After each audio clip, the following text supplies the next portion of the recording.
Just amazing. It's just amazing. Stunning. Just goes on forever.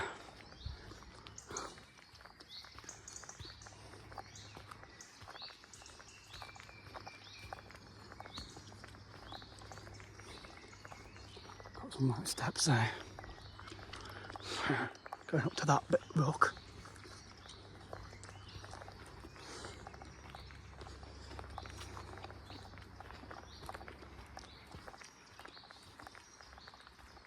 Again, these purple flowers keep appearing.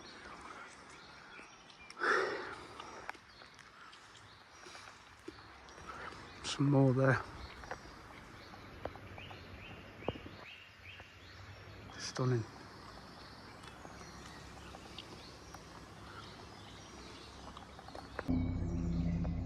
The purple on this amazing bush.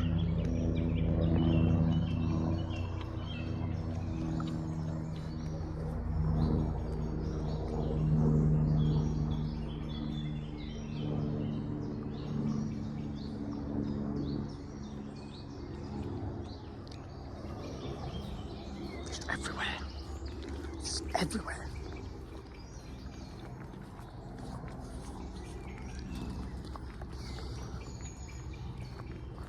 Unusual thing.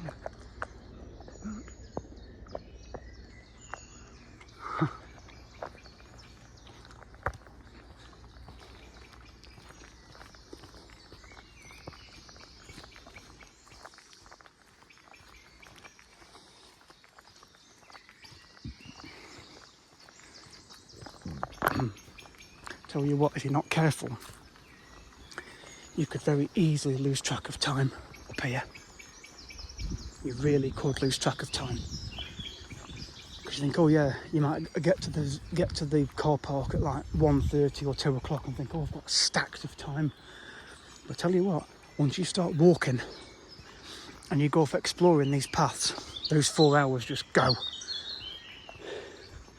So if you imagine an 8-hour day at work, if you're in a full-time job, and then go, it's 8 hours at work, but you could easily spend 8 hours here walking this forest, you'd be surprised how fast the time goes. Because you can get lost in the forest in your mind. You might know the path that you're taking, but you could get lost in your mind and lose track of time. But I tell you what, it's an amazing way of clearing your head of anything going on in your life that you think, oh, I feel depressed, I feel stressed, I feel anxious. Just come out the house, wherever you live, to a place like this. Or if you live in Staffordshire near where I do, you're literally 10-15 minutes up the road and you are here. Less than about 10 miles, you are here. If you live in Stoke, you're literally 10 miles-ish away. You live in Cheadle, you're probably about 3 or 4 miles away. But places like this, and you can just switch off in your head and just think about walking through the forest and what wildlife you're going to see.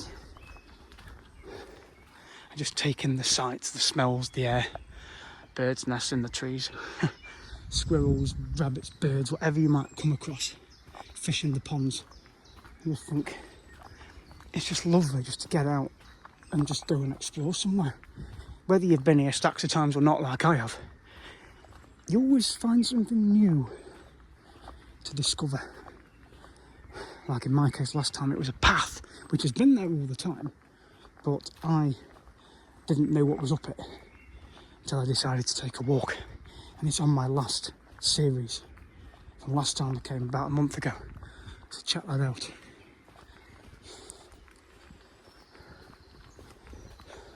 But I'm getting to the verge of Earls Rock, so I'm following the path round. I'll get to Earls Rock very soon. Another bench there, someone who used to run. So again, you look out for the markers. You know where you are. Woodland Walk is the red band, because there's a path here in a second where you've got to take a choice of 3 paths now. So as you can see from the sign, you've got 3 arrows. One straight ahead, one where we've just come from, and one that way.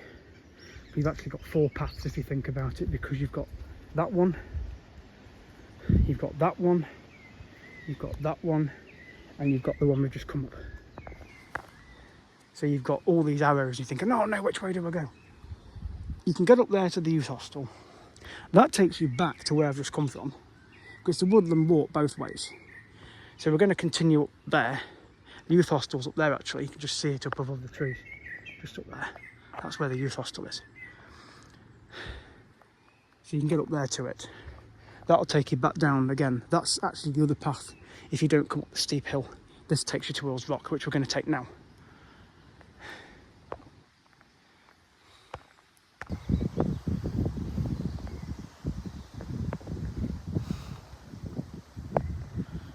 So we're now just arriving at Earls Rock. So we should get footage of Alton Towers, hopefully. So we've come from over there, right the way round the path to here. So Earls Rock is just across here now. So between these two posts, so you could tell there was probably a gate here, actually, or something, because there's a gate hook on there. So who knows what was here? We'll just take a look.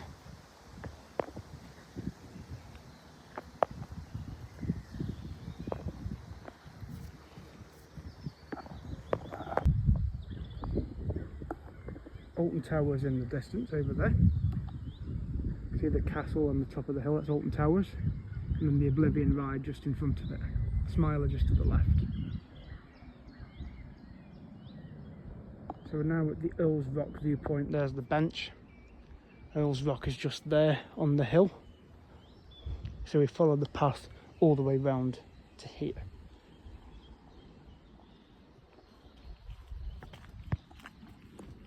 Yes, another car going up. The Smiler, another one dropping.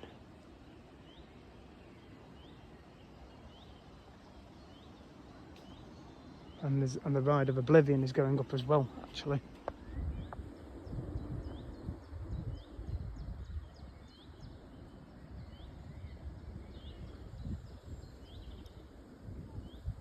Trains going round the top of the track. It just costs so much money to go in there.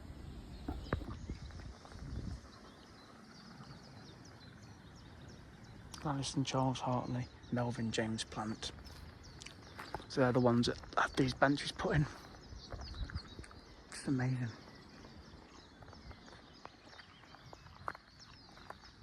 So we're going to proceed just shortly. Yeah. Beautiful. Just away from everything. I'm away from home, which is in that direction. Yeah, it's just amazing just to get away just for a few moments, a couple of hours.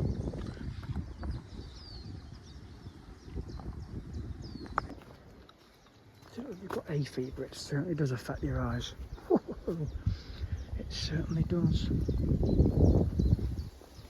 You look like little beans, don't you? Like bean plants. Look at these. These little things. Anyway, we'll proceed. It certainly affects your highs and your lows. Oh look, we have parts of Alton Towers up there. Look at that.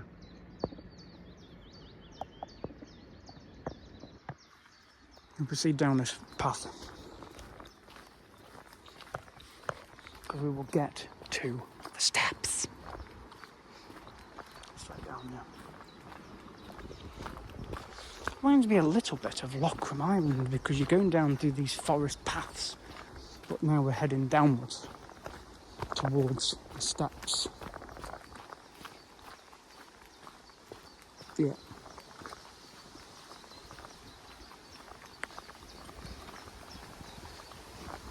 I mean, it's a good job in a way that I've come on a walk today because next week I'm on overtime at work. So I'd end up being at work Wednesday next week and Tuesday. Again, you've got another crossroads. So again, which path do you take? Well, we don't go that way.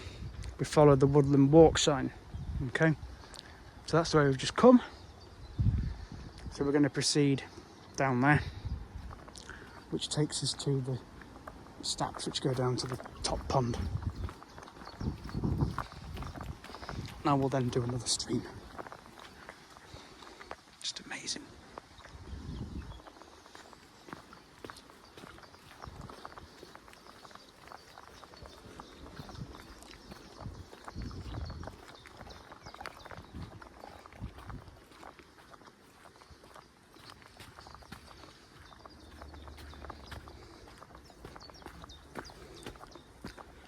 I'm the only person walking up here, so it's great, it's quiet, it's peaceful.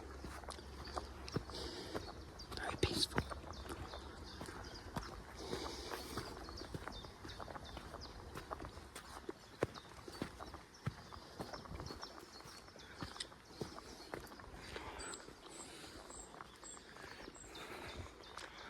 Yeah, just amazing.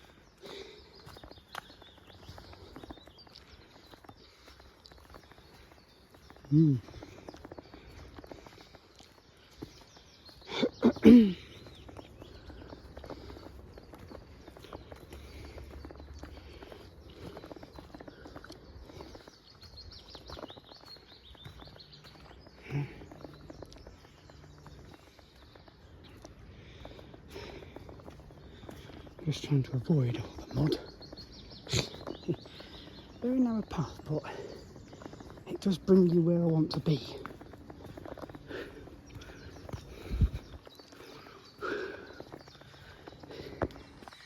Just amazing, really.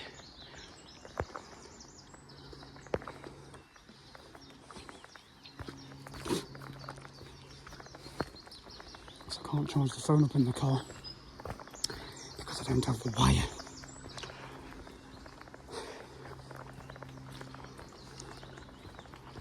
Amazing, really.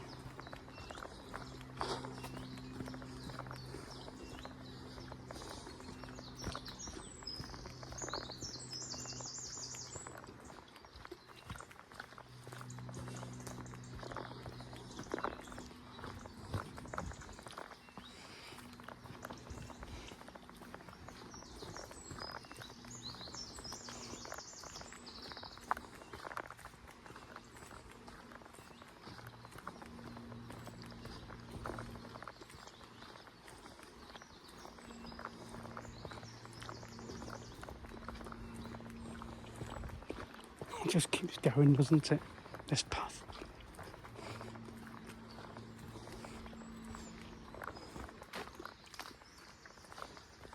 It just keeps going.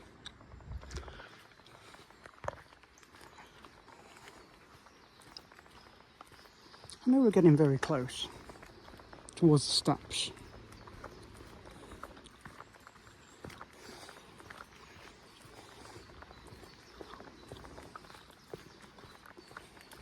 So now we're dropping downwards.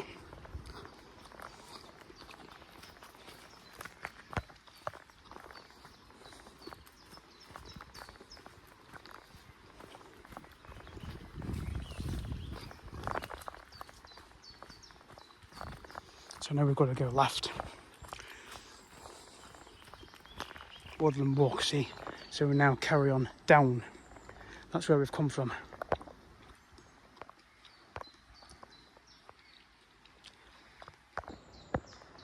So we're going to proceed down Woodland Walk, down there. Okay. Again, make sure you have good grip on your footwear. Walking boots, trainers, not flip-flops, not pumps. Unless you've got good grip. Converse is probably not a good idea either. Sandals, probably not either. Just get some shoes with good grip. My trainers are pretty good. I mean, as long as the path's dry like this one, you're okay.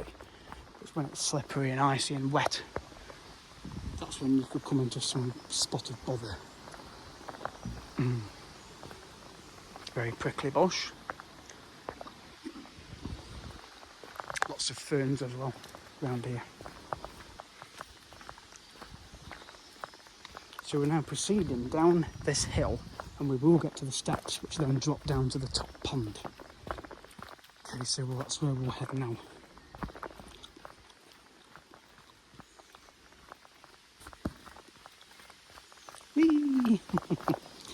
will be if I slip, which I'm not going to do, because I've walked this path quite a few times actually, so I'm kind of familiar with the area.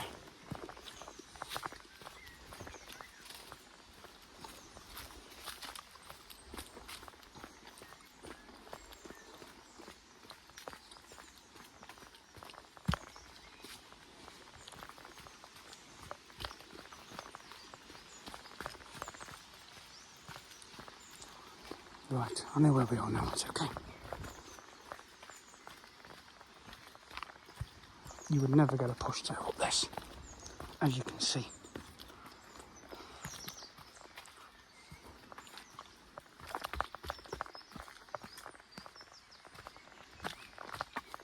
There we go.